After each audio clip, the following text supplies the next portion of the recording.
اور جناب اسپیکر، میں آپ کو یہ کہنا چاہتا ہوں کہ اب سازش کس طرح سامنے آ رہی ہے۔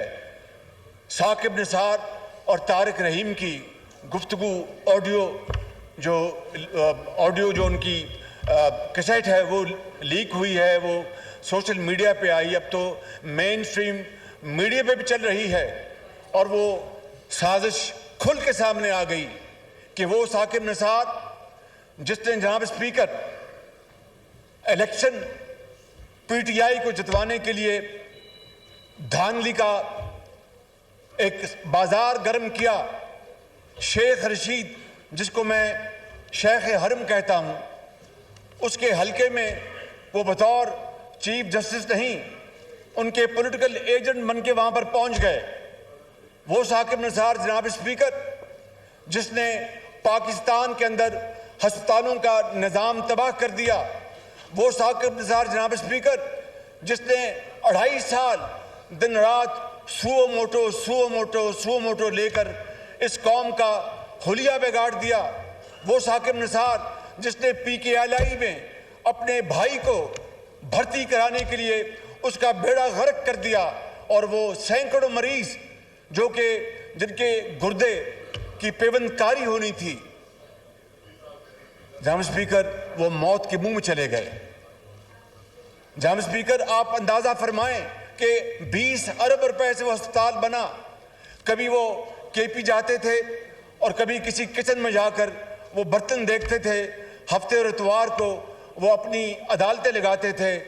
ایک دن مجھے بھی انہوں نے بلایا لاہور میں اور مجھے کہا کہ آپ نے کیا کیا ہے؟ میں نے کہا جناب ہم نے بجلی کے کارخانے لگائے ہیں۔ تو کہنے لگے ہمیں تو کوئی بجلی نظر نہیں آ رہی۔ تو میں نے کہا آپ ایسے ہی ٹھنڈے کمرے میں بیٹھے ہوئے ہیں؟ وہ گرمیوں کے دن تھے، میں نے کہا آپ ٹھنڈے کمرے میں بیٹھے ہیں، ایسے تو نہیں بیٹھے ہوئے آپ، یہ ایئر کنڈیشنر چل رہے ہیں، بجلی سے چل رہے ہیں۔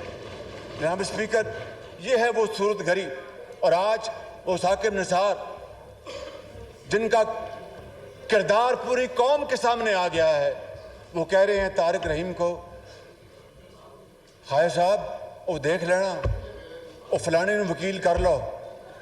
تو ہاں جی ہو رہا ہے، جی بالکل ہو رہا ہے، اے ذرا 2010 کا فیصلہ پڑھ لو، اس بعد انہوں نے کوئی رستہ نہیں ملتا انہوں نے۔ جناب اسپیکر، یہ اب اس کے بعد کوئی شک رہ گیا ہے کہ یہ سازش میرے خلاف، یہ اس حکومت کے خلاف نہیں ہے، یہ اس ایوان کے خلاف نہیں ہے، یہ پاکستان کے خلاف سازش ہے۔ اور آج پارلیمان کے فیصلوں کو جناب اسپیکر چیلنج کیا جا رہا ہے۔ مجھے اس پارلیمان نے منتخب کیا ہے بطور وزیر اعظم۔ جناب اسپیکر، اگر یہ پارلیمان ایک فیصلہ کرتی ہے اور اپنے بحث کے بعد ایک نتیجے پہ پہنچتی ہے اور وہ حکومت کو اور وہ کابینہ کو پابند کرتی ہے، تو میرا فرض ہے کہ پارلیمان کے فیصلے کا احترام کرنا، میرا فرض ہے کہ میں ان کے ساتھ کھڑا ہوں۔ جناب اسپیکر، جو فیصلے انہوں نے کیے ہیں، جو قراردادیں انہوں نے پاس کی ہیں آپ کے توسط سے، میں اور میری حکومت ان کے ساتھ کھڑی ہے، میں ان کا مان نہیں توڑوں گا اور ان کے ساتھ کھڑا ہوں بالکل۔ جناب اسپیکر، ہر صورت